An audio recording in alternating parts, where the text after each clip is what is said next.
Most people never become leaders because they never learn how to speak like one. Not because they lack intelligence, not because they lack talent, not because they lack opportunity. They fail because every word they speak tells the world they are uncertain, dependent, and waiting for permission. Leadership is not a title. Leadership is a communication pattern. The moment your words become clear, decisive, and intentional, people begin to listen differently. They trust you differently. They follow you differently. In this audiobook, you will learn a simple truth. The way you speak is the way you lead. And if you change your words, you change your influence. Chapter 1. Stop talking to be liked. Most people never realize why others ignore them. They think the problem is knowledge. They think the problem is experience. They think the problem is experience. They think the problem is confidence. But that is not the problem. The problem is much simpler. They speak to be liked. And the moment you speak to be liked, you stop speaking with authority. Every day, people walk into meetings, conversations, negotiations, and opportunities carrying an invisible burden. The burden is this: what if they don't like what I say? That single question destroys more leadership than a lack of talent ever could, because once that question enters your mind, everything changes. Your words become softer, your opinions become weaker, your message becomes diluted, your presence becomes forgettable. You stop communicating, you start negotiating for acceptance, and people can feel it. You have a choice. You can communicate to create impact, or you can communicate to avoid rejection. You cannot do both. That is the key. Look at what happens in most workplace meetings. There is always someone in the room who has valuable ideas. Some are new, intelligent, some are experienced, some capable, yet they remain invisible. Why? Because before every opinion they add a disclaimer. I could be wrong, but this might not make sense. But maybe we should consider. I am not an expert, but listen carefully. The idea itself may be excellent, but the delivery kills the impact. The speaker is apologizing before speaking, seeking approval before contributing, asking for permission before leading, and the room responds accordingly. People do not only hear your idea, they hear your belief about your idea. That is the difference. Now, look at another person in that same meeting. Maybe they are not the smartest, maybe they have less experience, maybe they know less, but when they speak they say, "This is the direction I recommend. This is the problem we need to solve. This is our next step." No unnecessary hesitation, no verbal retreat, no apology, just clarity. And because of that clarity, people listen, not because they are smarter, because they sound certain. People trust certainty. People follow certainty. People remember certainty. That is the key. Many people spend years improving their skills while completely ignoring their occasion. They become experts who sound uncertain. Then they wonder why average performers get promoted ahead of them. The answer is painful. Leadership is not only about competence. Leadership is about perceived competence. And perception is heavily influenced by communication. You don't need their permission. Read that again. You don't need their permission. The world teaches people to seek approval. First, raise your hand. Ask permission. Wait your turn. Don't upset anyone. Don't create discomfort. Don't make waves. But leadership requires something different. Leadership requires the willingness to speak before approval arrives, because approval usually comes after courage, not before it. Think about every influential leader you have ever encountered: a manager, a coach, an entrepreneur, a mentor. Did they spend their time trying to make everyone comfortable? Number, they focused on communicating truth. Sometimes people agreed, sometimes they didn't, but respect remained, because respect grows from conviction, not from popularity. Leaders seek respect before approval. Leaders seek respect before approval. Leaders seek respect before approval. Leaders seek respect before approval. Never forget that. Now let's talk about one of the most destructive habits in communication: unnecessary apologies. You see it everywhere. Sorry, can I ask a question? Sorry, I have an idea. Sorry to bother you. Sorry, but I think. Why are you apologizing? Did you do something wrong? Or have you trained yourself to apologize for existing? Most people don't even notice they're doing it. The habit becomes automatic. But every unnecessary apology sends a message. The message says, my contribution is an inconvenience. My presence requires forgiveness. My voice has less value. And eventually people begin treating you exactly as you trained them to. You have a choice. You can continue shrinking your communication, or you can own it, not with arrogance, not with aggression, with self-respect, because leadership is not loud. Leadership is clear. That is the key. Here is another truth most people never hear. Approval is expensive. Every time you need everyone to agree with you, you pay a price. You sacrifice honesty. You sacrifice clarity. You sacrifice courage. You sacrifice leadership. And eventually, you sacrifice opportunity. Because opportunities rarely go to the person who waits for universal approval. They go to the person willing to make decisions. Approval is expensive. Authority is profitable. Approval is expensive. Authority is profitable. Approval is expensive. Authority is profitable. Burn that into your mind. Every leader reaches a moment where they must choose. Will they protect their image, or will they protect the mission? The people who choose image become followers. The people who choose mission become leaders. It is not about being liked. It is about being respected. It is not about popularity. It is not about comfort. It is about responsibility. That is the key. The irony is that when you stop chasing approval, people often respect you more. Because confidence is attractive, conviction is attractive, clarity is attractive. People trust people who trust themselves. Not perfectly, not arrogantly. You don't need to become a different person. You don't need to become louder. You don't need to dominate every conversation. You simply need to stop weakening your own message. Stop apologizing for your ideas. Stop adding unnecessary disclaimers. Stop asking permission to contribute. Stop shrinking your presence. And start speaking as if your words matter, because they do. Leadership begins long before anyone gives you a title. Leadership begins when you decide your voice deserves to be heard. Leadership begins when the need for validation ends. Leadership begins when approval stops controlling your behavior. That is the moment everything changes. The way you speak changes. The way people perceive you changes. The opportunities that come to you change. The respect you receive changes. Because the moment you stop talking to be liked, you finally start talking like a leader. And leadership always begins with communication. Master that lesson. Own that lesson. Live that lesson, because in the next chapter, we're going deeper. You have stopped speaking for approval. Now it is time to speak with certainty. Because people do not follow possibilities. They follow decisions. Chapter 2. Speak in decisions, not possibilities. Most people sabotage their authority with a single habit. They speak in possibilities, not decisions. Not direction, not conviction. Possibilities. Listen carefully to how average people communicate. Maybe we should try this. I think this could work. Perhaps we might consider another option. Hopefully things improve. Let's see what happens. At first, those words sound harmless.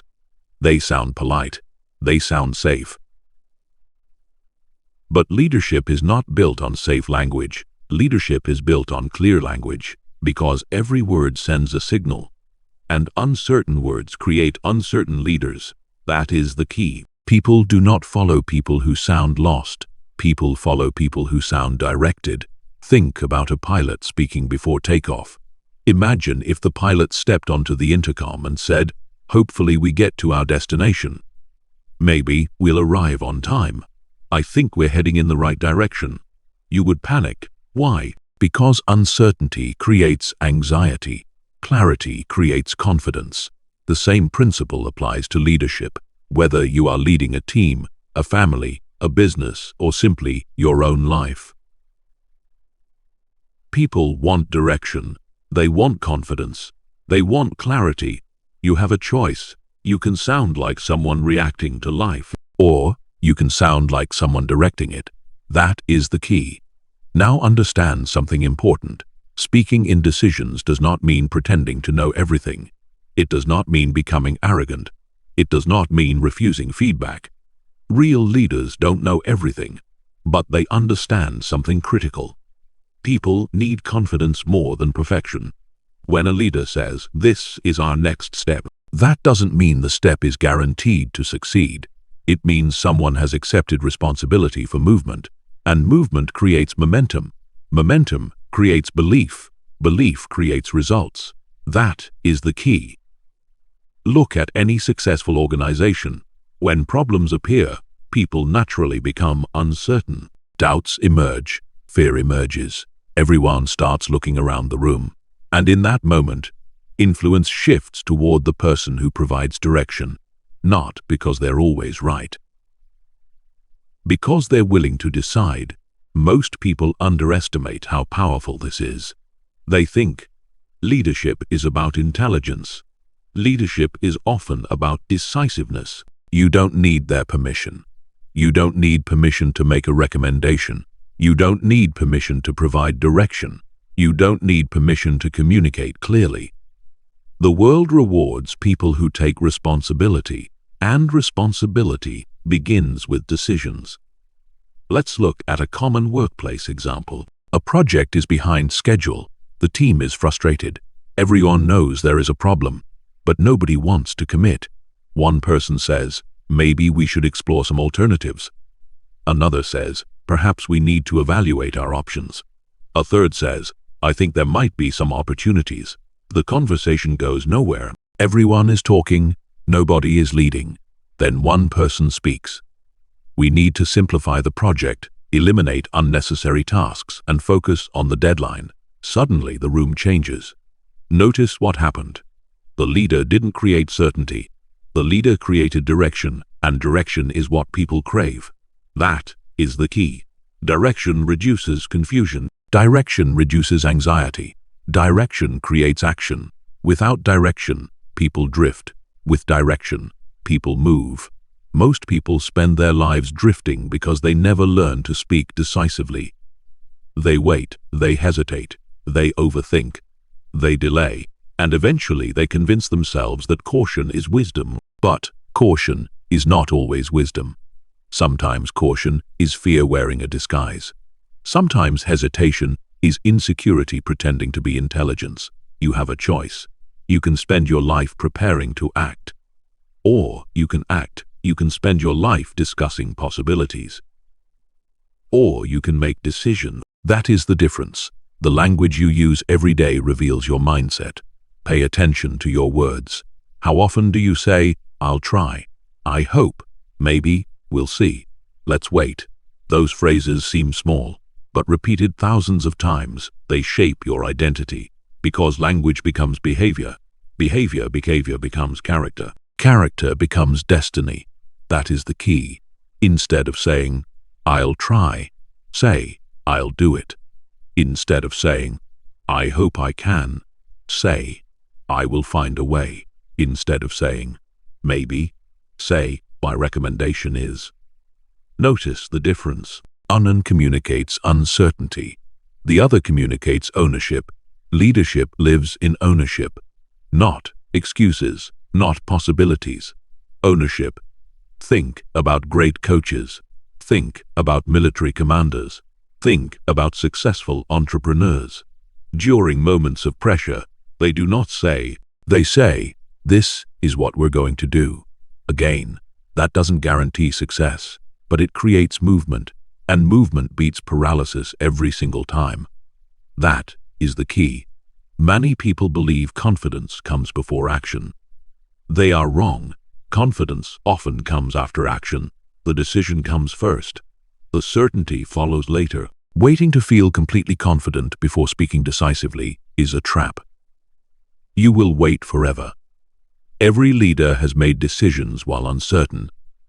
Every leader has acted before having every answer. Every leader has stepped forward while others stepped back.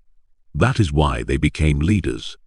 Not because they had less fear, because they acted despite it. You don't need their permission. You don't need permission to trust your judgment. You don't need permission to recommend a course of action. You don't need permission to stop hiding behind weak language.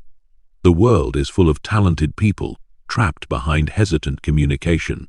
Don't become one of them. Understand this principle. People rarely remember your doubts. People remember your direction. People remember your conviction. People remember your conviction. People remember your leadership. Not because you were perfect, because you were willing to decide. And here is another truth. Every decision carries risk. But indecision carries a greater risk. A wrong decision creates stagnation. A wrong decision creates learning. No decision creates regret. That is why decisive people grow faster. They learn faster. They adapt faster. They lead faster. Because action teaches lessons that hesitation never can. It is not about certainty. It is about commitment. It is not about knowing everything. It is about taking responsibility. It is not about perfection. That is the key. As you move through your day, begin listening to your own language. Catch every unnecessary maybe. Catch every unnecessary hopefully. Catch every unnecessary retreat from conviction. Replace them. Strengthen them. Own your words, because your words create your presence. And your presence creates your influence. Remember, people follow clarity. People leave confusion. People follow clarity. People leave confusion. People follow clarity. People leave confusion. Never forget it. The strongest leaders are not always the smartest people in the room. They are often the clearest, and clarity begins with decisive communication. You have stopped speaking for approval. Now you have learned to speak with direction. But another enemy remains, a hidden enemy. A destructive habit that quietly destroys authority every single day, the language of doubt. And until you eliminate it, your leadership will always be limited. That is where we're going next. Chapter 3. Remove the language of doubt. There is a silent enemy hiding inside your conversations. Most people never notice it. They don't see it. They don't hear it. But everyone around them does. It is the language of doubt, and it destroys authority one sentence at a time. Not because your ideas are weak. Not because your skills are lacking. Not because your knowledge is insufficient. Because your words tell people not to trust what you are saying. Think about that. You can spend years building expertise. Years building expertise. Years building experience. Years building competence. Then destroy the impact of all of it in 10 seconds with uncertain language. That is how powerful communication is. Every word builds authority or destroys it. There is no neutral language. Every word builds authority or destroys it. There is no neutral language. Every word builds authority or destroys it. There is no neutral language. That is the key. Most people assume confidence is something you feel, but confidence is often something you communicate. And the fastest way to communicate insecurity is through doubt-filled language. Listen carefully to how people speak when they don't fully trust themselves. I could be wrong, but this is probably a stupid idea. I don't know if this makes sense. Maybe I am overthinking. I am not sure. I might be mistaken.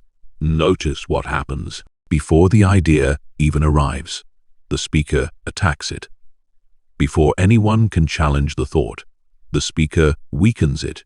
Before the message is delivered, the message is damaged. Why? Because they're trying to protect themselves. They're afraid of rejection, afraid of criticism, afraid of being wrong, so they lower expectations before speaking. They soften the impact before speaking. They retreat before the battle even begins. You have a choice. You can protect your ego, or you can strengthen your message. You cannot do both. That is the key. Imagine a lawyer standing before a jury. The evidence is strong. The facts are clear. But the lawyer begins with, "I could be wrong, but I think my client may be innocent." The case is over. Not because the evidence changed, because the delivery destroyed confidence. The same thing happens every day in offices, businesses, classrooms, and conversations. People sabotage themselves before anyone else gets the chance. And they wonder why nobody listens. The problem is not always the content. The problem is often the delivery. Every word builds authority or destroys it. There is no neutral language. Now, let's talk about one of the most dangerous habits of all: over-explaining. Many people think over-explaining makes them sound intelligent. In reality, it often makes them sound uncertain. When people don't trust their message, they add more words, then more words, then even more words. They explain every detail, every possibility, every exception, every concern. They keep talking because they hope more words will create more certainty. But the opposite happens. The more they explain, the less conviction they appear to have. Think about strong leaders you've encountered. They don't speak endlessly. They don't bury their point under 10 layers of explanation. They make the point, then they stop, because they trust the message. And people who trust their message don't need to constantly defend it. That is the key. It is not about talking more. It is about communicating better. It is about conviction. It is not about explanation. It is about clarity. Many listeners are making a mistake right now. They're hearing this chapter and thinking, "So I should never admit uncertainty." That is not leadership. That is arrogance. There is a difference. A leader can acknowledge uncertainty without sounding uncertain. Listen to these examples. Weak communication. "I don't know. Maybe this could work." Strong communication. "Based on the information we have, this is the best path forward." Weak communication.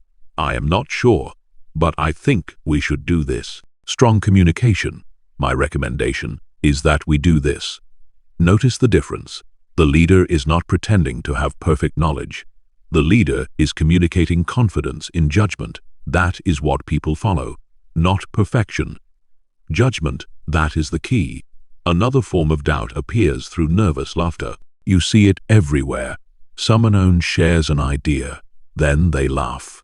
Someone gives an opinion, then they laugh. Someone makes a recommendation, then they laugh. The laughter isn't coming from joy. It is coming from discomfort. It is a signal that says, "Please, don't judge me. Please, don't reject me. Please, don't attack me." And people unconsciously pick up on that signal.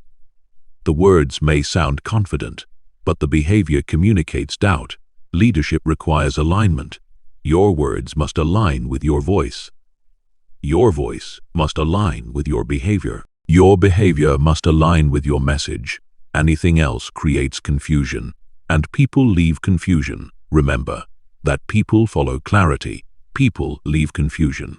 Now, let's talk about another hidden form of doubt: constant qualification. This is when people attach unnecessary conditions to everything they say. It depends, maybe, possibly, sometimes, potentially.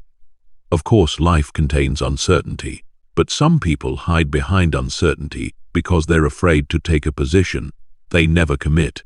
They never stand for anything. They never risk being wrong. And because they never risk being wrong, they never become influential.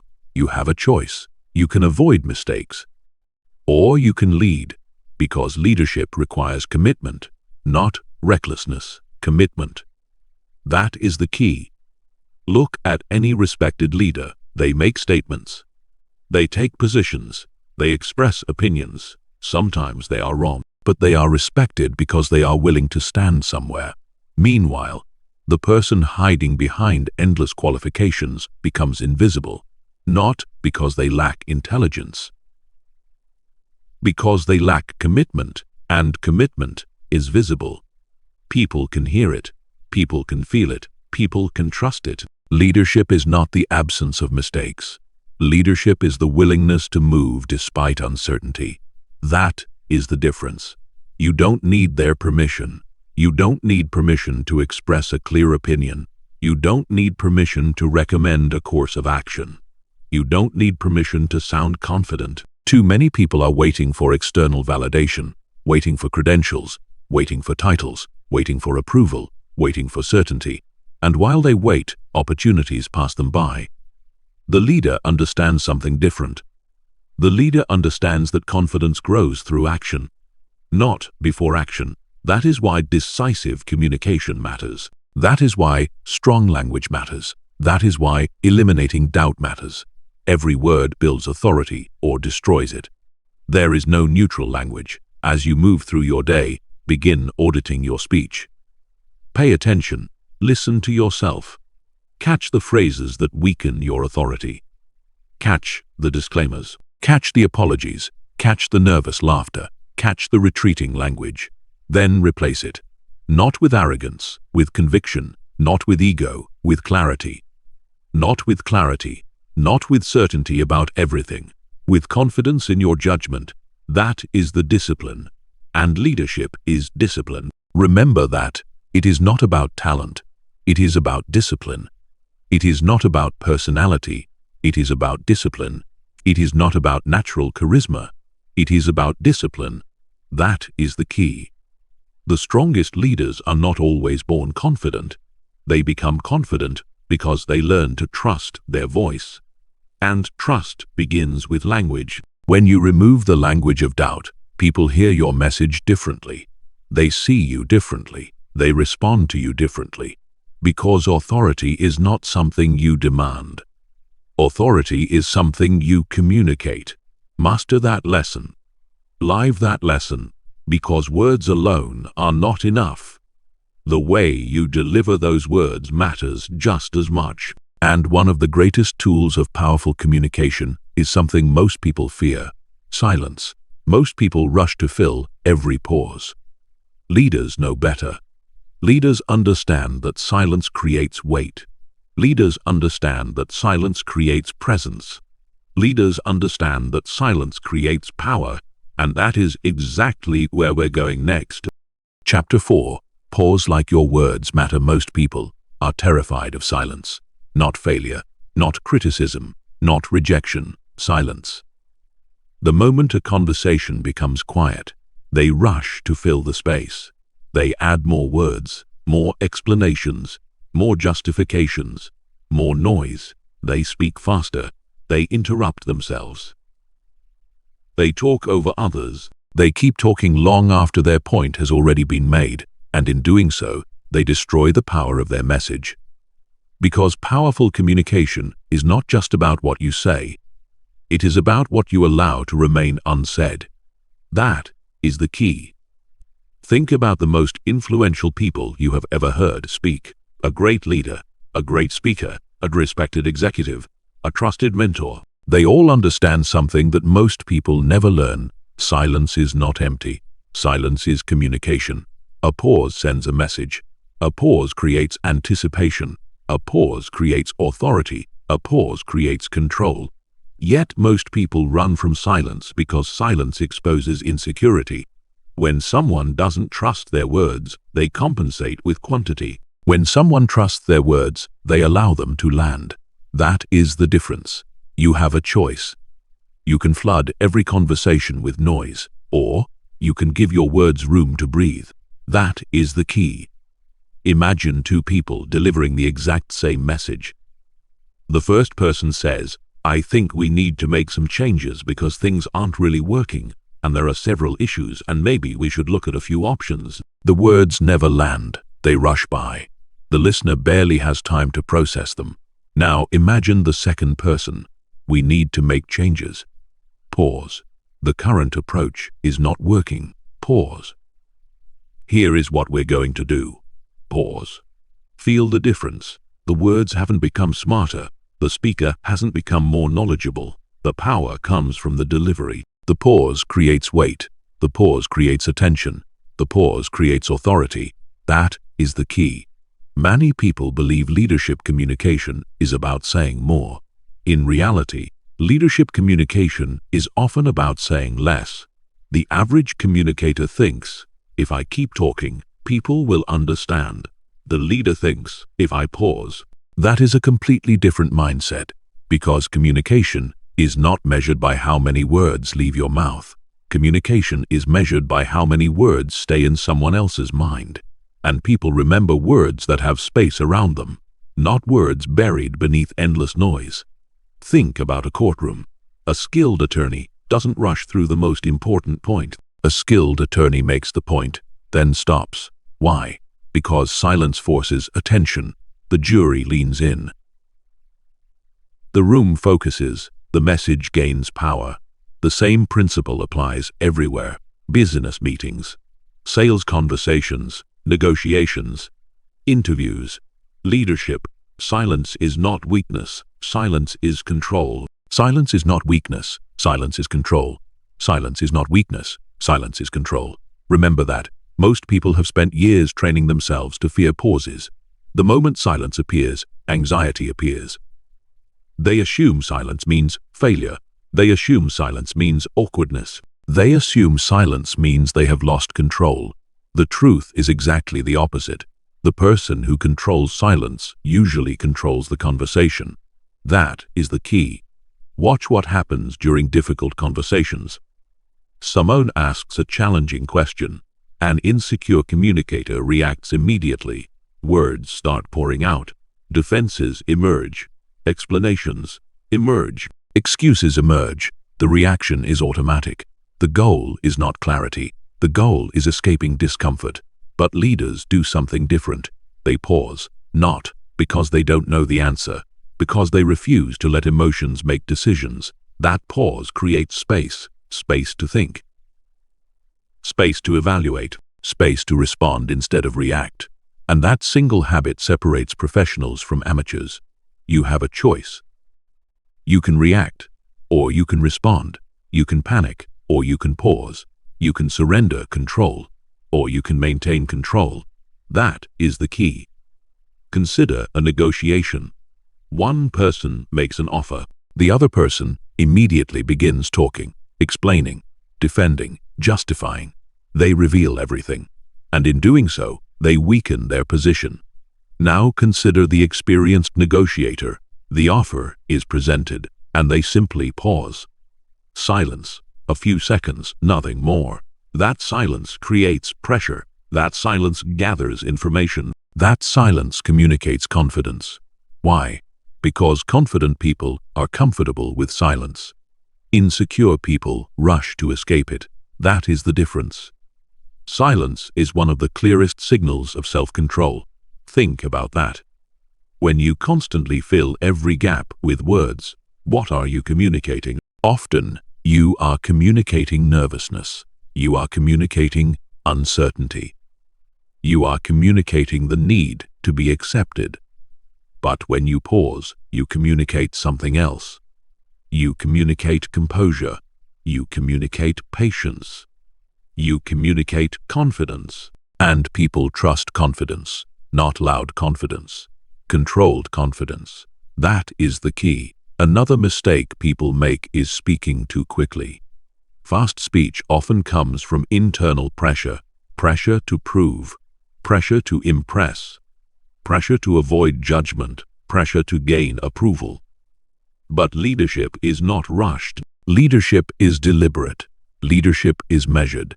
Leadership understands that speed and effectiveness are not the same thing. A fast message can be forgotten.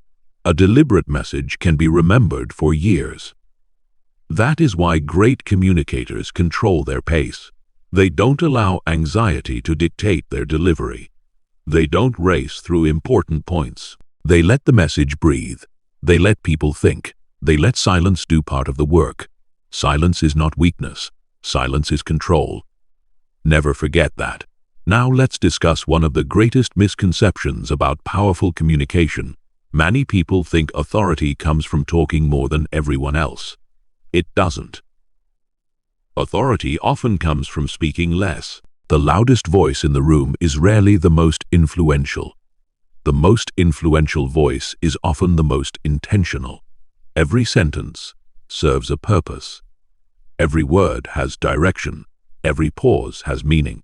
That is leadership communication. Not endless talking. Intentional talking. That is the key. If you want to develop this skill, begin practicing immediately. When someone asks you a question, pause for 2 seconds before answering. Not 10 seconds, not 20, 2 seconds. Feel the discomfort, then answer. When you finish making an important point, stop talking. Resist the urge to add unnecessary explanations.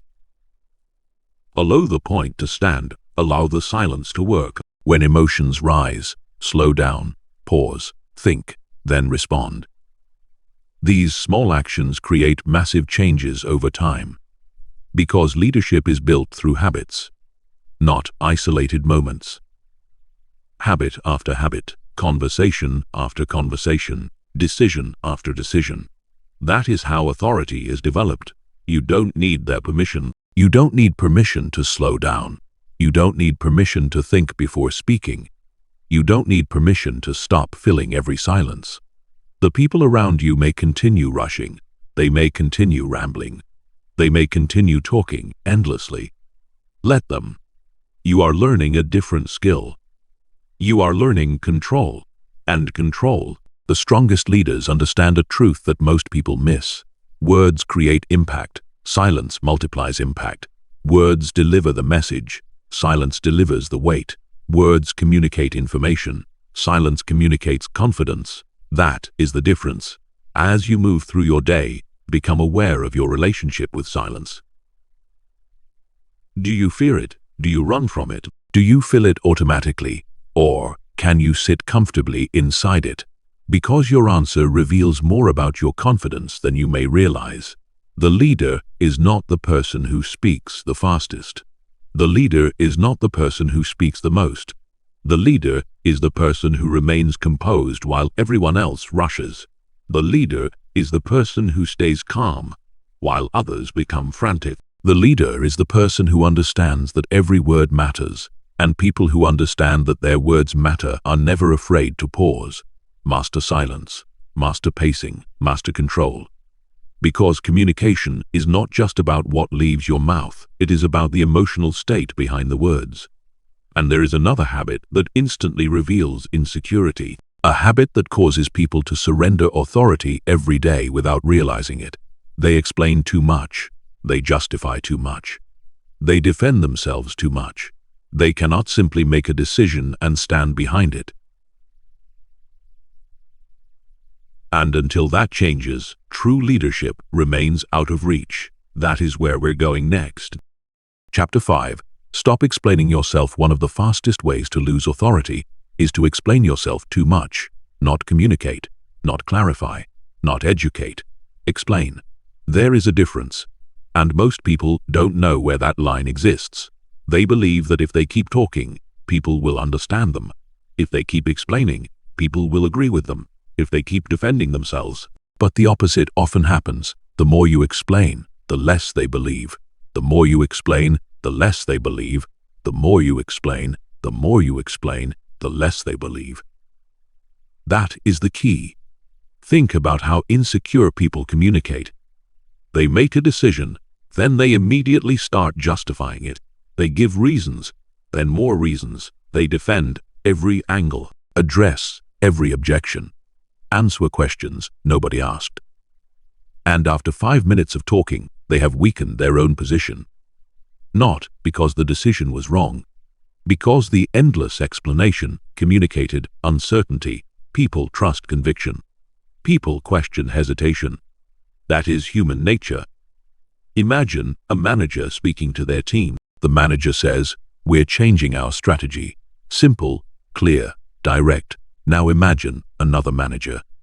"Well, we're changing our strategy because there were a lot of factors involved, and honestly we've been considering multiple possibilities, and there are several reasons behind this, and hopefully everyone understands." Notice what happened. The message became weaker, not stronger. The second manager sounds like they're seeking approval. The first manager sounds like they're providing direction. Leadership is direction, not negotiation. That is the key. Now let's be clear. This chapter is not about becoming arrogant. It is not about refusing feedback. It is not about ignoring legitimate questions. Strong leaders answer questions. Strong leaders explain when explanation creates value, but they do not explain because they are desperate for acceptance. That is the difference. The motivation matters. Are you explaining to inform, or are you explaining to be approved? Most people never ask themselves that question, but they should. Because leadership begins when approval stops controlling communication. You have a choice. You can seek understanding, or you can seek validation. One builds authority, the other weakens it. That is the key. Let's look at a common example. Someone declines an invitation, a simple decision, a simple sentence. I won't be able to make it. Done, clear, respectful. I won't be able to make it because I've been really busy lately, and there are several things happening, and honestly I've been stressed, and I don't want you to think I am avoiding you. And suddenly, a simple answer becomes a long defense. Why? Because they are afraid of disapproval, afraid of judgment, afraid of disappointing someone. So they explain. Then explain more. Then explain even more. Not because the explanation is necessary, because the explanation feels emotionally safer. But leadership is not about emotional comfort. Leadership is about emotional discipline. That is the key.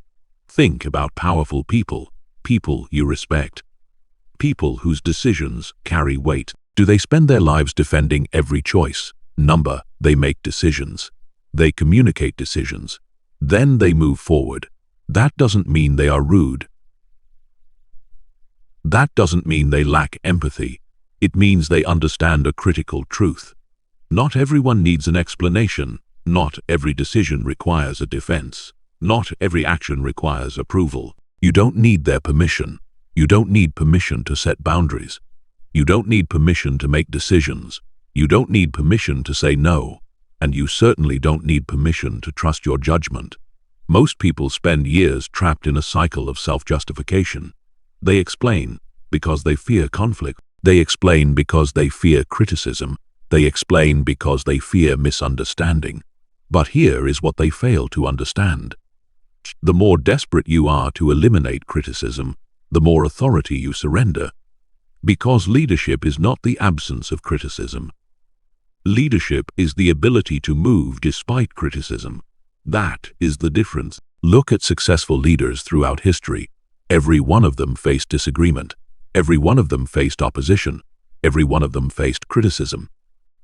Imagine if they had spent all their energy explaining themselves to everyone. Nothing would have happened. No progress. No change. No leadership, because leadership requires movement. And movement requires decisions, not endless justification. The more you explain, the less they believe. Remember that. People subconsciously ask themselves a question when they listen to you. The question is simple. Does this person believe what they're saying? That is what they're evaluating. Not just your words, your certainty, your conviction, your trust in your own message. And excessive explanation often signals a lack of trust. Think about it. If someone truly believes in a decision, they communicate it clearly. If someone doubts a decision, they often bury it beneath endless reasoning. That is human behavior. That is why simplicity is powerful. A confident communicator says, "This is my decision." An insecure communicator says, "This is my decision. And here is 20 minutes of justification, explaining why I hope you agree." One communicates leadership. The other communicates fear. You have a choice. You can communicate from fear, or you can communicate from conviction. That is the key. Now, let's discuss another hidden form of over-explaining. Defending yourself against imagined criticism. This happens constantly. People answer objections nobody raised. They argue with invisible opponents. They spend entire conversations defending themselves against scenarios that don't exist. Why? Because they are anticipating rejection. They are preparing for attack. They are expecting resistance. And when you expect resistance everywhere, your communication becomes defensive. Defensive people rarely inspire confidence, because defense communicates fear.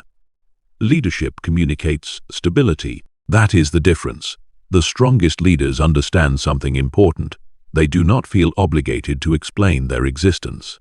They do not feel obligated to justify every preference, every boundary, every decision, every opinion.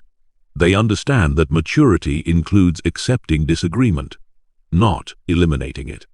That is a powerful shift, because once you accept that not everyone will agree with you, communication becomes easier. You stop chasing approval. You stop chasing universal acceptance. You stop exhausting yourself, and you begin speaking with clarity. That is the key. Here is a practical exercise. For the next week, pay attention to every unnecessary explanation. Every time you say no, stop. Do not add 5 extra sentences. Every time you make a recommendation, stop. Do not bury it under endless qualifications. Every time you state an opinion, stop. Do not immediately defend it. Make the point. Then let it stand.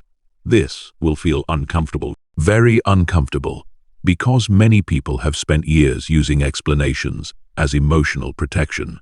But discomfort is part of growth. Growth requires friction. Growth requires discipline. Leadership requires discipline. It is not about confidence. It is about discipline. It is not about personality. It is about discipline. It is not about charisma. It is about discipline. That is the key.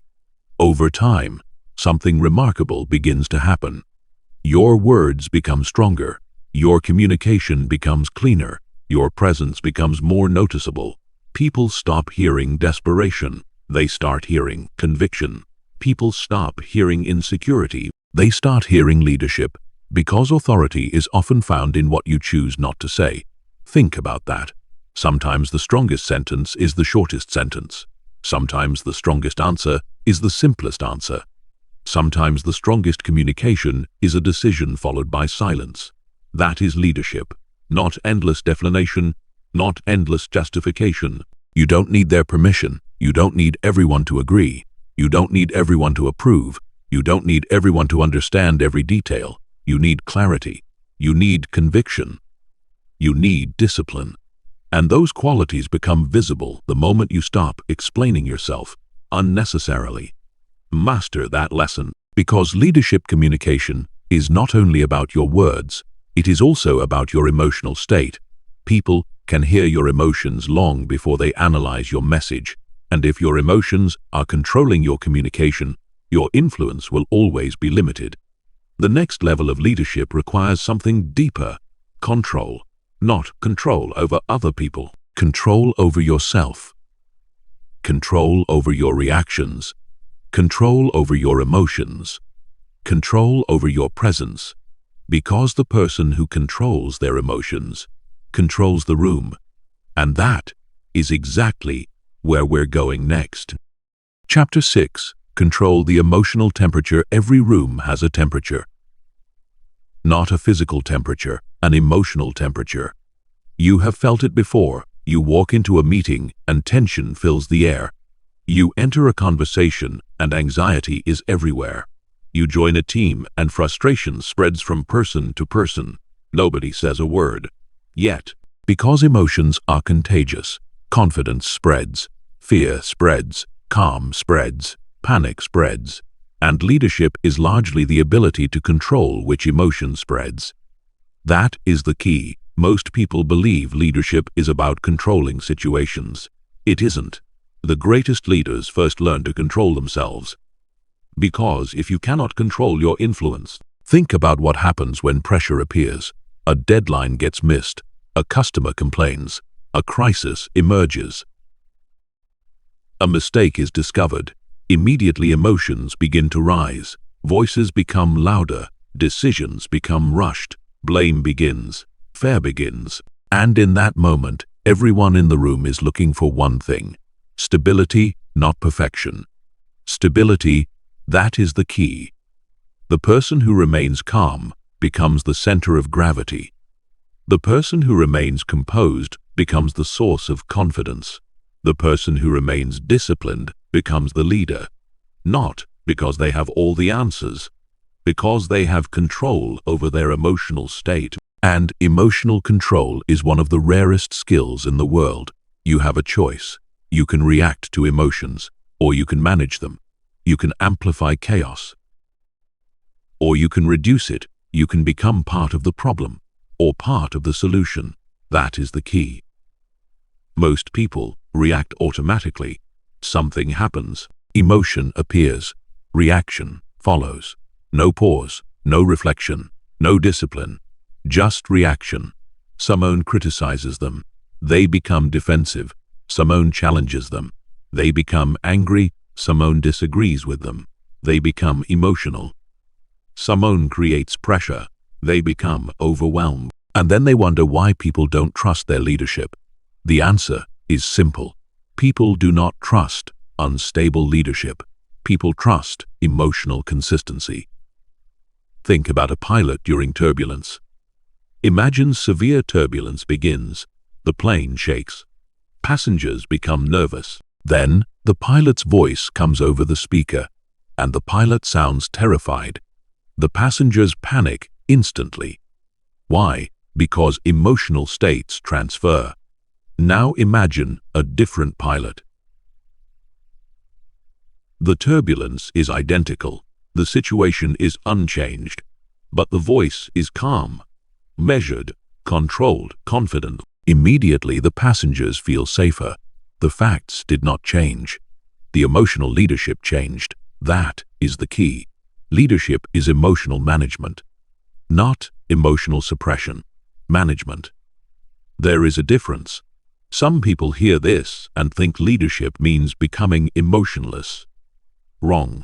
Emotionless people do not inspire others. Leadership is not about eliminating emotion. Leadership is about directing emotion. The leader feels pressure. The leader feels fear. The leader feels frustration. The leader feels uncertainty. But the leader refuses to let those emotions take control of communication.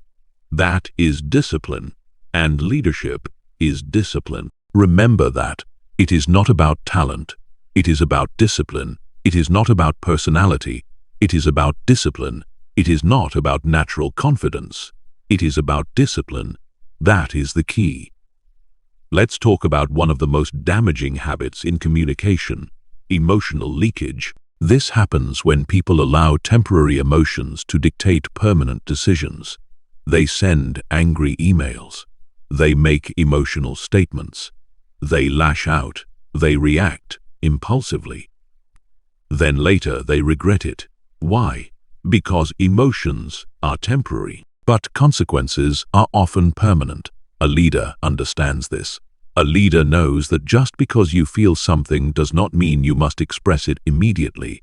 Think about how much damage has been caused by words spoken in anger, relationships destroyed, careers damaged, teams divided, opportunities lost, all because someone lacked emotional discipline for a few minutes. You have a choice. You can express every emotion, or you can lead every emotion. That is the key.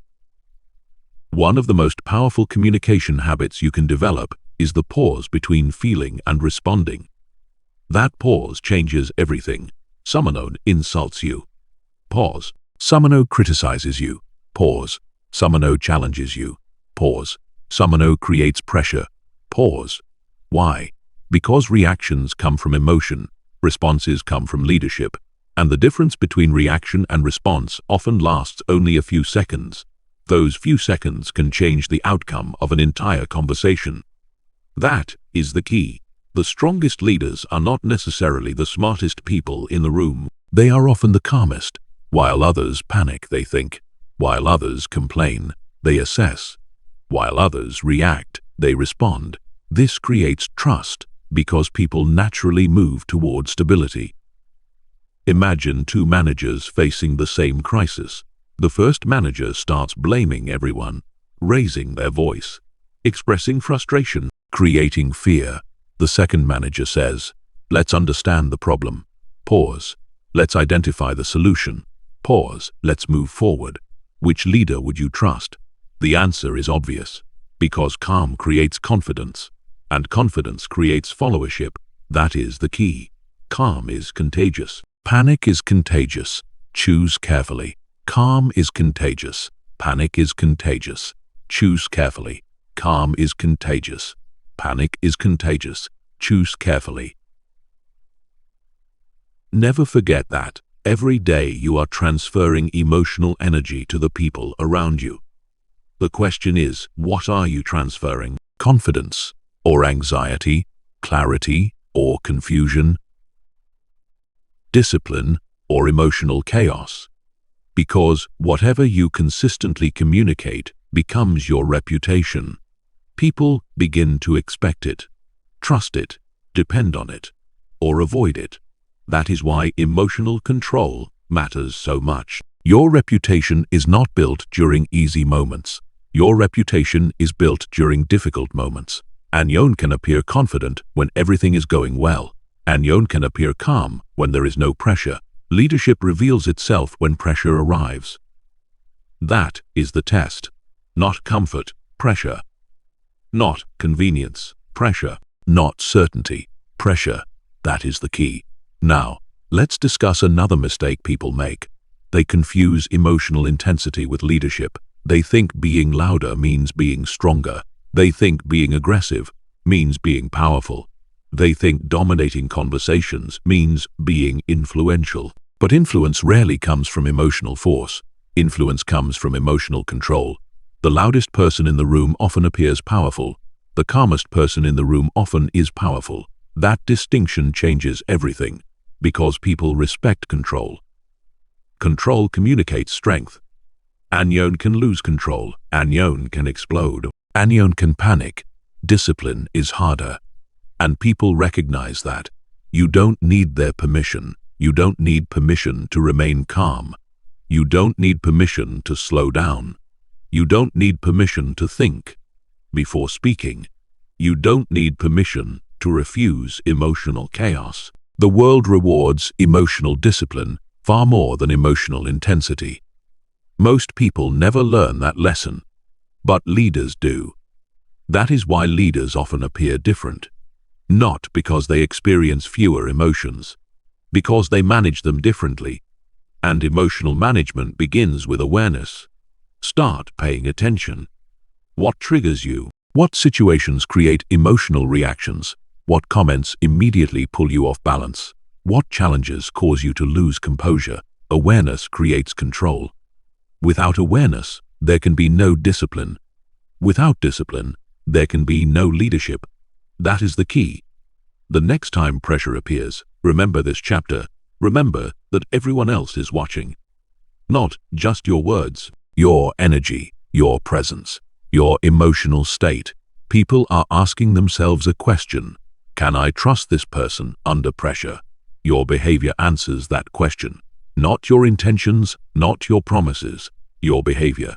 And the people who consistently answer that question well become leaders, because leadership is trust. And trust grows from emotional stability.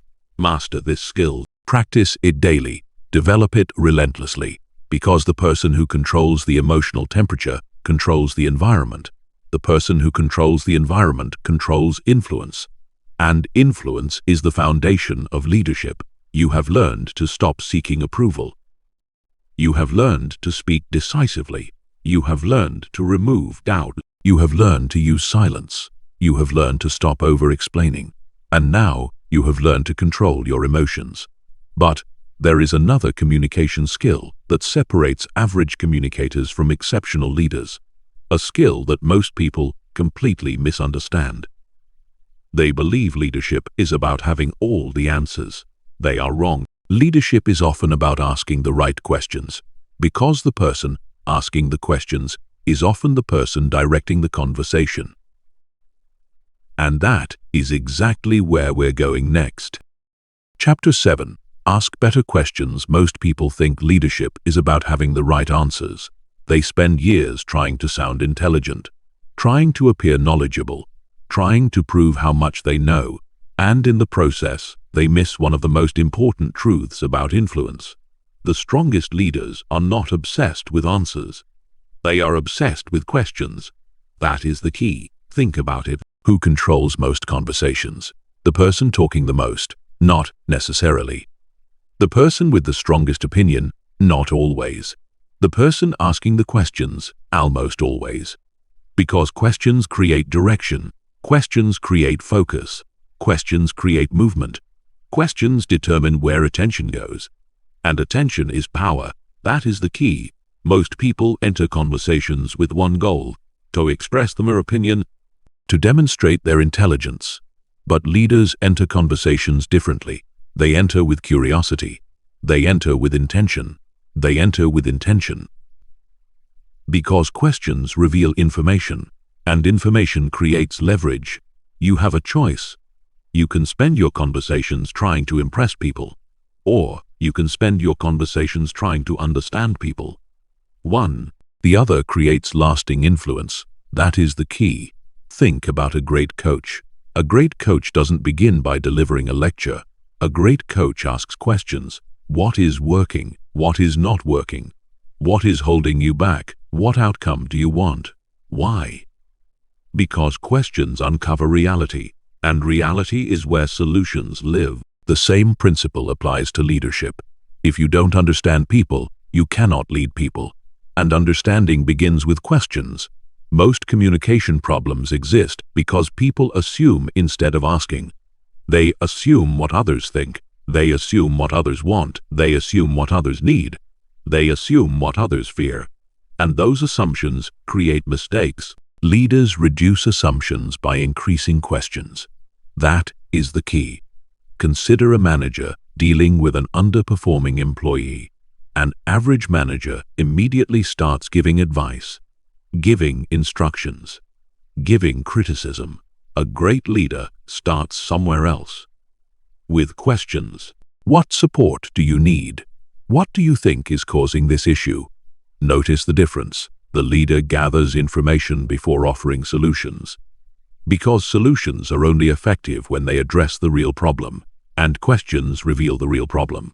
That is the key. Many people avoid asking questions because they believe questions make them appear weak. They think leaders are supposed to know everything, but that belief destroys growth. The strongest leaders are often the most curious people in the room, not because they lack confidence, because they value information more than ego. Think about that. An insecure person wants to appear knowledgeable.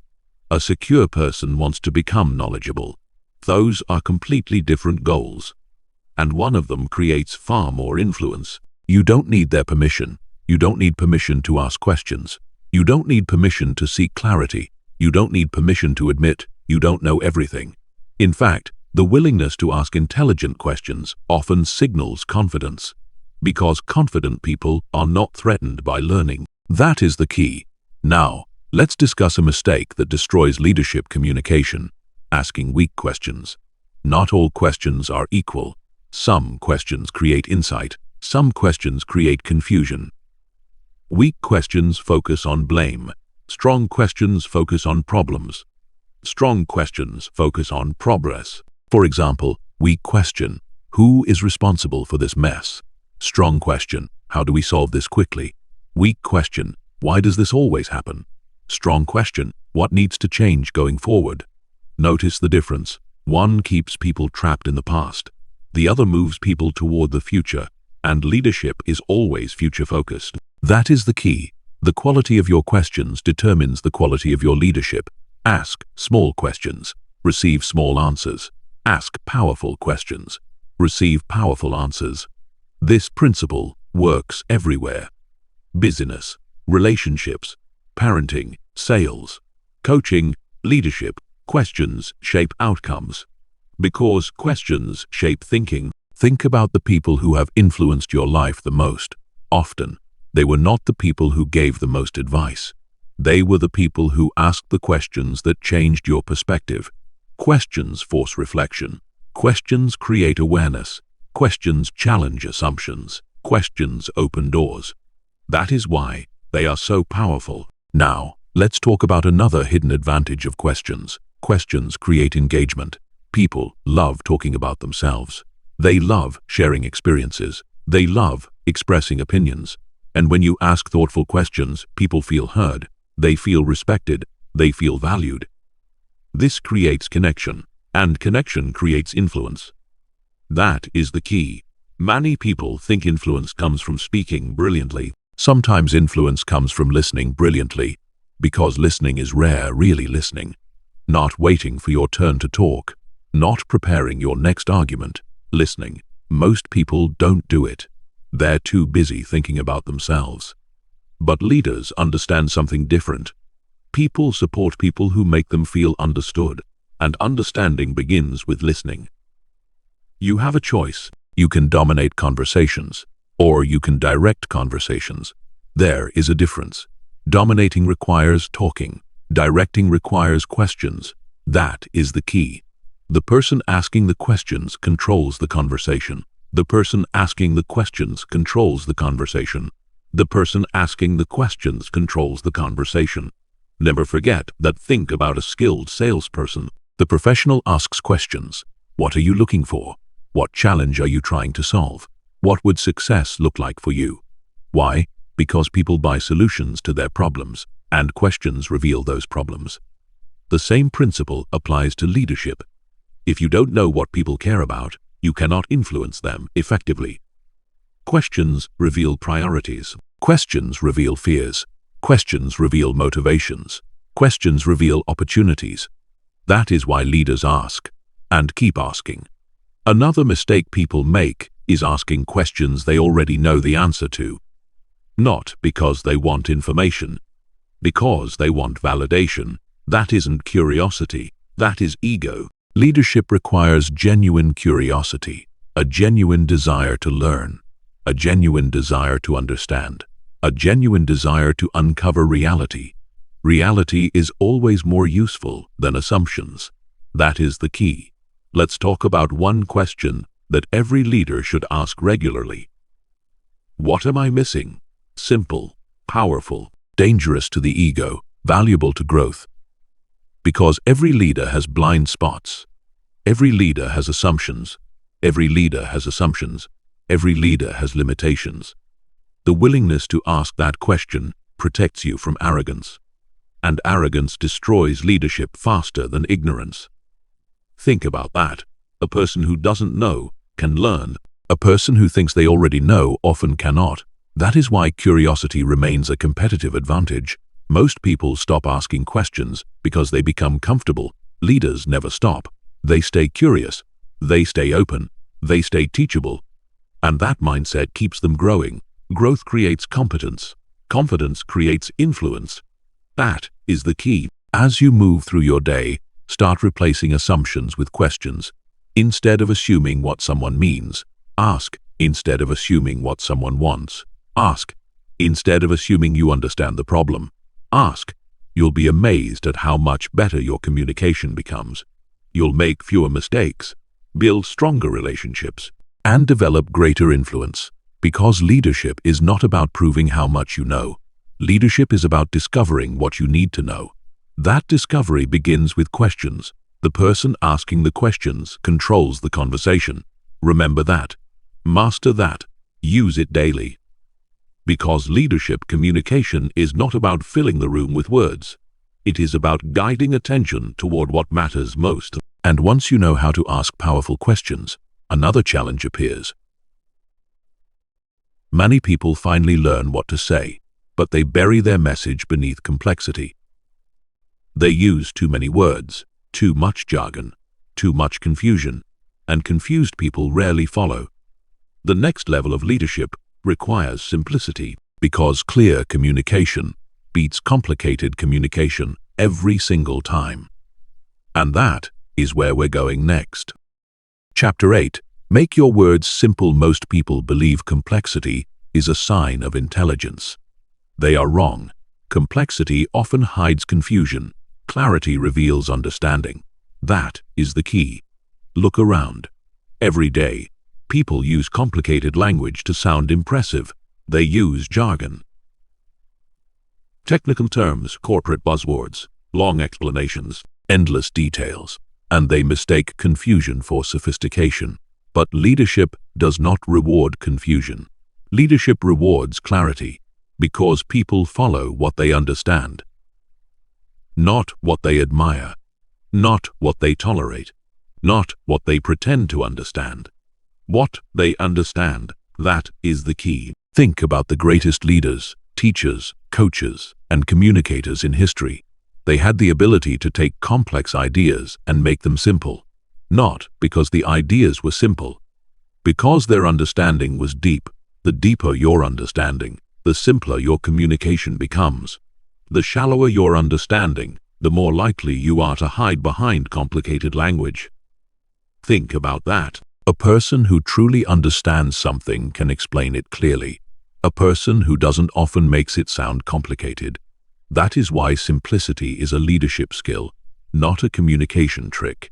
A leadership skill. You have a choice. You can speak to impress people, or you can speak to move people.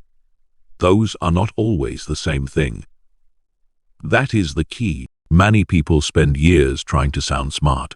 Leaders spend years trying to be understood, because being understood creates action, and action creates results. Imagine a leader standing in front of a team.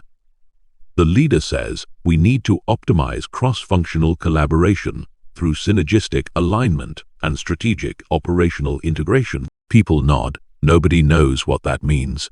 Now imagine the leader says, we need our teams to work together better. Same message, different result. One creates confusion, the other creates clarity. And clarity wins every single time. That is the key. Clear beats clever every time. Clear beats clever every time. Clear beats clever every time. Remember that. Most communication fails for one reason. The speaker is focused on themselves, how they sound, how intelligent they appear, how impressive they seem. The leader focuses on the listener. Did they understand? Did they connect? Did they remember? Because communication is not about expression. Communication is about transfer. Your job is not to speak. Your job is to transfer understanding. That is the key. Let's talk about a mistake that destroys influence: using unnecessary complexity. This happens constantly. Someone asks a simple question. They receive a complicated answer. Someone seeks direction. They receive jargon. Someone needs clarity. They receive confusion. And then people wonder why nobody follows through. The answer is obvious. Confused people hesitate. Confused people delay. Confused people avoid action. People follow clarity. People leave confusion. People follow clarity. People leave confusion. People follow clarity. People leave confusion. Never forget that. Leadership communication should create movement. If your message creates uncertainty, movement stops. If your message creates clarity, movement begins. That is the difference. Think about military leaders. Think about emergency responders. Think about elite coaches. During critical moments, they do not deliver lengthy lectures. They communicate simple instructions, clear instructions, actionable instructions. Why? Because pressure reduces people's ability to process complexity, and leadership often happens under pressure. The more pressure people experience, the more simplicity matters. That is the key. Many people confuse simplicity with weakness. They think simple communication lacks sophistication, but simplicity is difficult, very difficult. Anyone can make something complicated.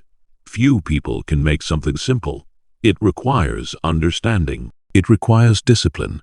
It requires effort, because simplicity forces you to identify what truly matters.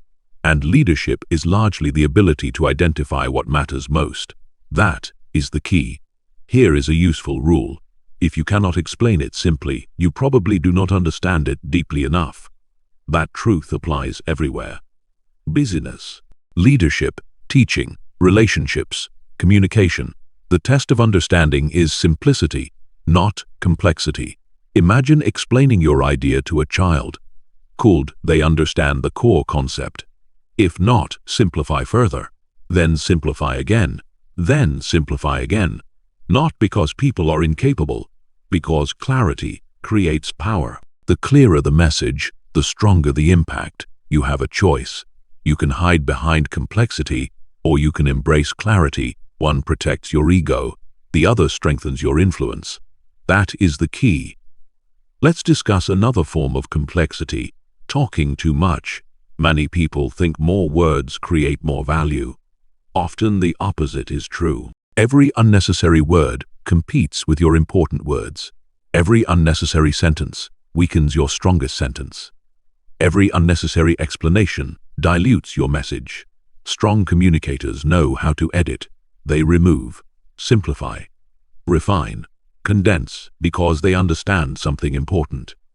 The goal is not maximum words. The goal is maximum impact. That is the key. Think about memorable statements. The statements people remember are rarely long. They are usually simple, direct, clear, powerful. A short sentence can change a life. A short sentence can change a company. A short sentence can change a decision. Because simplicity creates memorability, and memorability creates influence. The average communicator asks, "How much can I say?" The leader asks, "What must be said?" Those are different questions. One creates noise, the other creates impact. That is the key. You don't need their permission. You don't need permission to simplify. You don't need permission to be clear. You don't need permission to stop trying to sound impressive. Many people are trapped by the fear of appearing simple. But simple communication is not simple thinking. Simple communication is disciplined thinking, and discipline always outperforms performance. Remember that it is not about sounding smart. It is about being effective. It is not about impressing people. It is about helping people understand. It is not about complexity. It is about clarity. That is the key. Now, let's talk about storytelling. One reason stories are so powerful is because they simplify information. A story takes an abstract concept and makes it concrete. People may forget statistics, they may forget explanations, but they remember stories. Why? Because stories make ideas easier to understand. Leaders understand this. That is why great leaders often communicate through examples. Examples create clarity. Examples create understanding. Examples create action. And action is always the goal, not information. Action, that is the key. As you move through your day, challenge yourself. Simplify your presentations. Simplify your meetings. Simplify your explanations. Whenever possible, use shorter sentences, clearer language, stronger words. Ask yourself one question. Can this be simpler? Then simplify it again. Over time, something remarkable happens. People begin understanding you faster, trusting you faster, following your direction faster. Not because you became more intelligent, because you became clearer, and clarity creates influence. That is what leadership communication is really about. Not sounding important, being understood, not creating complexity, creating movement, not impressing people, helping people act, clear beats, clever every time. Never forget it, master simplicity, master clarity, master understanding. Because once people understand your message, they become ready for something greater. Direction alone is not enough. Clarity alone is not enough. The greatest leaders do something else. They help people see a future, a better future, a future worth moving toward. Because people do not follow leaders solely because of what is happening today. They follow leaders because of where they believe tomorrow can go. And that is the next level of communication. Chapter 9. Speak to the future. Most people speak about what is. Leaders speak about what could be. That is the difference. That is the key. Look at the average conversation. People discuss problems. They discuss obstacles. They discuss limitations. They discuss what went wrong. They discuss who is responsible. They discuss why something cannot be done, and without realizing it, they become trapped by the present. Their language reflects their focus. Their focus reflects their mindset. Their mindset shapes their future, because people move toward the pictures they repeatedly see in their minds. And leaders understand this. That is why leaders speak to the future, not because they ignore reality, because they refuse to be imprisoned by it. That is the key. Think about every great movement in history, every great company, every great team, every great transformation. None of them began with a description of reality. They began with a vision, a picture, a possibility, a future. Someone stood up and said, "This is where we're going." Not, "This is where we are." The future creates energy. The future creates hope. The future creates momentum. And momentum is one of the most powerful forces in leadership. You have a choice. You can spend your life describing problems, or you can spend your life creating direction. That is the key. Many people mistakenly believe leadership communication, information matters, but information alone rarely inspires action. People do not move because of information. People move because of meaning, and meaning comes from connecting today's actions to tomorrow's outcomes. Think about a football coach before a championship game. The coach doesn't spend the entire speech discussing mistakes. The coach doesn't spend the entire speech reviewing problems. The coach creates a picture, a future, a vision. The coach helps players see what victory looks like, feels like, means, because people work harder when they can see where they are going. That is human nature. The same principle applies in business. A manager says, "That communicates information." A leader says, "If we improve performance, we can become the strongest team in this industry." That communicates a future, and futures are powerful. That is the key. The average communicator focuses on tasks. The leader connects tasks to purpose. The average communicator focuses on direction. The average communicator asks, "What needs to be done today?" The leader asks, "What are we building for tomorrow?" That difference changes everything, because people want purpose, people want meaning, people want progress. People want to feel that today's effort matters. Leadership provides that connection. Think about your own life. Have you ever felt stuck? Have you ever felt unmotivated? Have you ever felt disconnected? Often. The problem was not effort. The problem was vision. You couldn't clearly see where your actions were leading.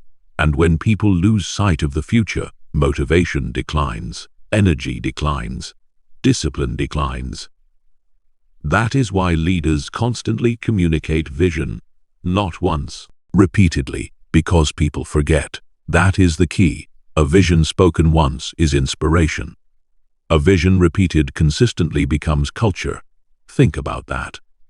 Every great leader repeats the future again and again and again, not because people are incapable, because people are distracted. Daily problems pull attention backward. Daily stress pulls attention backward. Daily responsibilities pull attention backward. The leader pulls attention forward. That is leadership. You have a choice. You can focus people on obstacles, or you can focus people on opportunities. One creates hesitation. The other creates movement. That is the key.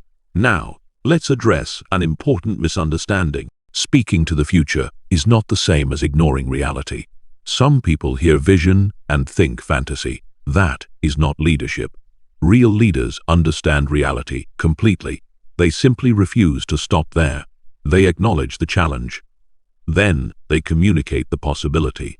They acknowledge the obstacle.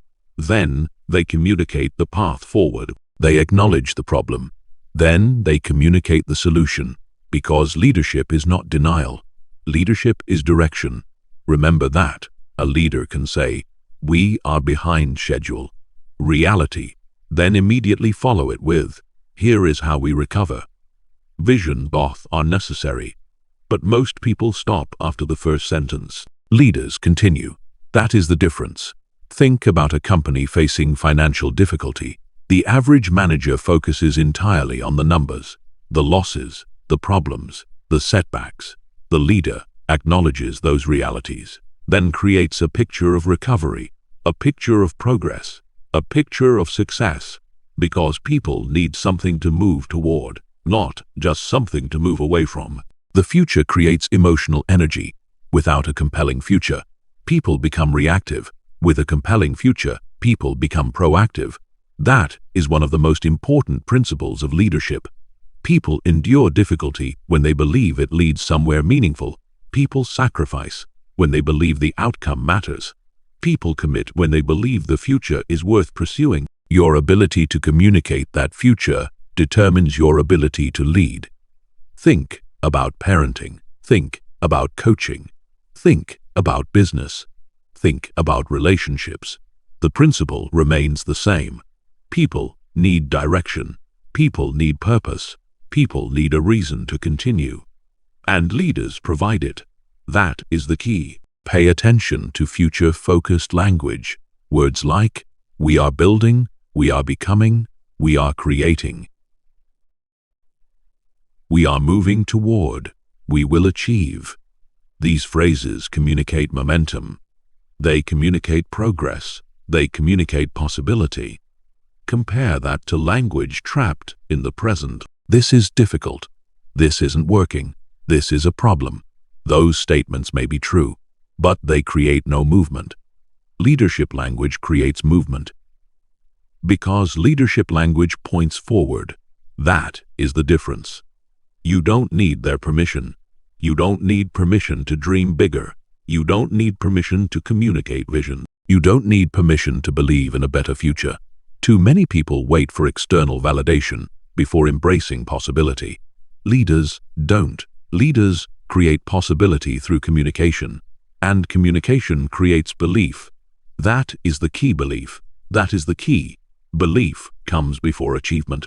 Every great accomplishment was once a vision. Every successful company was once an idea. Every meaningful achievement was once a possibility that existed only in someone's mind. The future always begins as language.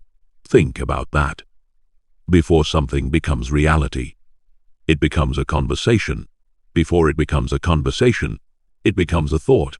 Before it becomes a vision. That is why leadership communication matters so much. Your words shape perception. Perception shapes behavior. Behavior shapes outcomes. That is the key. Many people spend their entire lives reacting to circumstances. Leaders create circumstances, not because they control everything, because they influence direction. They influence belief, and belief changes behavior. This is why great leaders consistently communicate where they are going, not once, repeatedly, relentlessly. With conviction, because vision fades unless it is reinforced. The future must be spoken repeatedly until people begin to see it for themselves. It is not about predicting the future. It is about creating alignment around a future. That is the difference. As you move through your day, pay attention to your own language. Are you constantly describing problems, or are you communicating possibilities? Are you focused only on obstacles? Or are you helping people see opportunities? Are you trapped in the present, or are you building the future? Your answers reveal your leadership, because leadership is not merely the management of today's reality. Leadership is the creation of tomorrow's reality. And tomorrow begins with the words you choose today. Master this principle. Practice it relentlessly. Speak to the future. Paint the picture. Provide the direction. Because people follow those who can help them see what is possible. That is leadership. But there is one final lesson, one final communication skill that ties everything together. When pressure rises, when uncertainty grows, when chaos spreads, when everyone else loses composure. The greatest leaders do one thing differently. They remain steady. They remain grounded. They remain calm. Because in moments of pressure, the calmest voice often becomes the most powerful voice. And that is where we're going next. Chapter 10, Become the calmest voice in the room. Leadership is easy when everything is working, when the numbers are good, when the team is winning, when people agree, when the future looks certain. Almost anyone can appear confident under those conditions. Almost anyone can appear strong. Almost anyone can appear composed. But leadership is not measured during easy moments. Leadership is measured during difficult moments. That is the key. When pressure arrives, masks disappear. When uncertainty arrives, character is revealed. When chaos arrives, people show you who they really are. And in those moments, one skill becomes more valuable than every other communication skill combined. The ability to remain calm, not passive, not indifferent. Calm, because the calmest voice in the room often becomes the most influential voice in the room. Think about that. People naturally look for stability during uncertainty. When problems emerge, people seek certainty. When fear appears, people seek confidence. When confusion spreads, people seek clarity. And the person who provides those things becomes the leader, not because of a title, because of their presence. That is the key. Look back at everything you've learned throughout this audiobook. You learned to stop talking for approval. You learned to speak in decisions. You learned to remove the language of doubt. You learned to use silence. You learned to stop over-explaining. You learned to control the emotional temperature. You learned to ask better questions. You learned to ask better questions. You learned to simplify your message. You learned to speak to the future. All of those skills lead here because pressure tests everything. Pressure exposes habits. Pressure exposes character. And under pressure, calm becomes power. You have a choice. You can become part of the chaos, or you can become the anchor. That is the key. Think about a ship in a storm. The waves are violent. The wind is relentless. The crew is afraid. At that moment, nobody wants a captain who panics. Nobody wants a captain who complains. Nobody wants a captain who loses control. They want a captain who remains steady. Because calm creates trust. Trust creates followership. Followership creates leadership. That is the sequence. Most people misunderstand confidence. They think confidence is loud. They think confidence is aggressive. They think confidence is dominating every conversation. Real confidence is quieter than that. Real confidence is control. The confident leader does not need to raise their voice. The confident leader does not need to prove themselves. The confident leader does not need to win every argument. They simply remain steady, and that steadiness becomes influence. That is the key. Imagine two executives facing the same crisis. A major client leaves. Revenue drops. Pressure rises. The first executive begins blaming people, criticizing everyone, complaining constantly, broadcasting fear. The second executive gathers the team and says, "This is difficult. Pause. We will adapt. Pause. Let's focus on solutions." Notice the difference. The facts are identical. The leadership is not. One leader spreads panic, the other spreads confidence. Honor creates paralysis. The other creates movement, and movement is always the responsibility of leadership. That is the key. The calmest voice in the room does not ignore problems. They simply refuse to become emotionally controlled by them. That distinction matters, because calm is not denial. Calm is discipline, and leadership is discipline. Remember that. It is not about personality. It is about discipline. It is not about natural charisma. It is about discipline. It is not about talent. It is about discipline. That is the key. Many people wait for circumstances to become easier before they become calm. Leaders reverse the process. They become calm first. Then they handle circumstances better. Think about that. Most people say, "I'll be calm when the problem disappears." Leaders say, "I'll remain calm while solving the problem." That mindset changes everything, because challenges are inevitable. Pressure is inevitable. Uncertainty is inevitable. The question is not whether pressure will arrive. The question is who you become when it does. That is the key.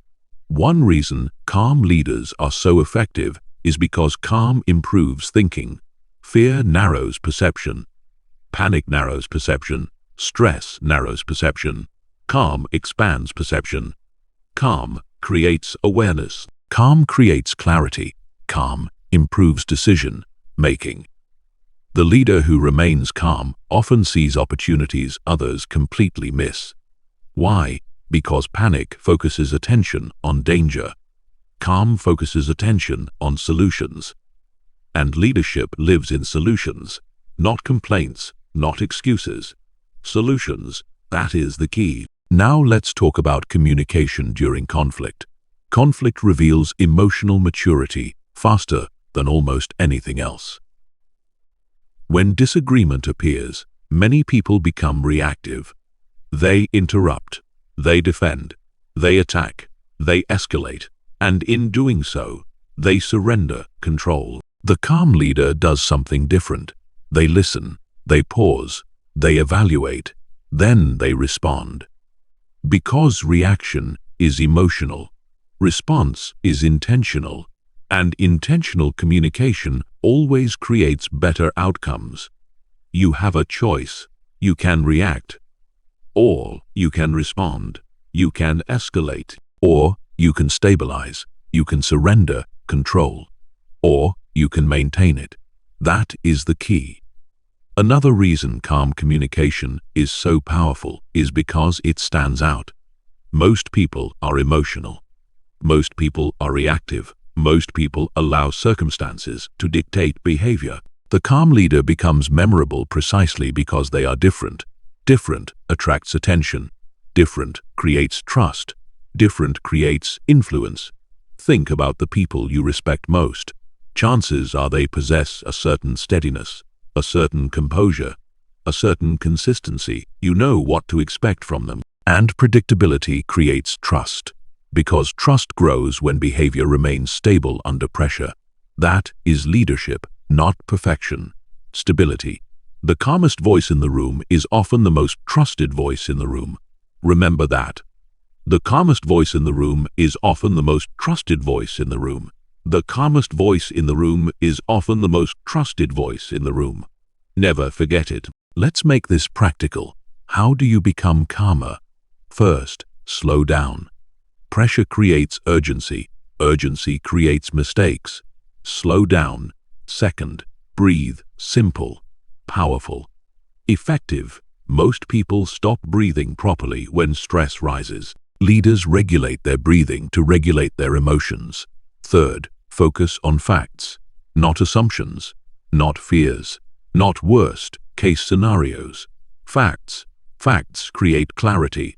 Fourth, ask questions. Questions create understanding. Understanding reduces panic. Finally, remember that emotional control is a skill, not a personality trait. A skill, and skills improve through practice. Every difficult conversation is practice. Every disagreement is practice. Every stressful situation is practice. Leadership is built one moment at a time. That is the key. You don't need their permission. You don't need permission to remain calm. You don't need permission to think clearly. You don't need permission to maintain composure. The world desperately needs more calm leaders, more stable leaders, more disciplined leaders. Because calm is contagious. Confidence is contagious. Clarity is contagious. And the people around you are constantly absorbing your emotional state. The question is, what are you teaching them? What are you modeling? What are you spreading? Because whether you realize it or not, leadership is always happening. People are always watching, always listening, always evaluating, especially during pressure. That is why this final lesson matters so much. When uncertainty rises, become the calmest voice in the room. When fear spreads, become the calmest voice in the room. When conflict emerges, become the calmest voice in the room. When chaos appears, become the calmest voice in the room. Become the calmest voice in the room. Because leadership is not about controlling every situation. Leadership is about controlling yourself within every situation. And when you master that skill, everything else you've learned in this audiobook begins to work together. Your words become stronger. your presence becomes stronger, your influence becomes stronger, your leadership becomes stronger. Not because you changed the world around you, because you changed the person speaking into it. That is the ultimate lesson. Leadership begins with communication. Communication begins with discipline. And discipline begins with the choices you make every single day. You have a choice. Choose clarity over confusion. Choose conviction over doubt. Choose direction over hesitation. Choose discipline over emotion. Choose leadership over approval. And most importantly, choose to become the calmest voice in the room. Because that is where true leadership begins. Everything you learned in this audiobook comes down to one simple truth. Leadership is heard before it is seen. Before people trust you, they listen to you. Before people follow you, they evaluate your words. Before opportunities arrive, your communication announces who you are. Stop speaking to be liked. Stop speaking from fear. Stop filling silence. Stop explaining every decision. Stop weakening your message with doubt. Instead, speak clearly. Speak calmly. Speak directly. Speak with purpose. Speak with vision. Remember this: people follow certainty. People trust clarity. People respect conviction. And all three begin with the words you choose every day. From this moment forward, listen to yourself. Catch every weak phrase. Replace every doubtful sentence. Remove every apology that doesn't belong. And ask yourself one question before every important conversation. Does this sound like someone waiting for permission or someone prepared to lead? Your challenge begins now. For the next 7 days, speak with intention in every conversation. No unnecessary apologies. No verbal retreat. Only clarity. Only purpose. Only leadership. Because the day you change your words is the day you change your influence. And the day you change your influence is the day your leadership begins.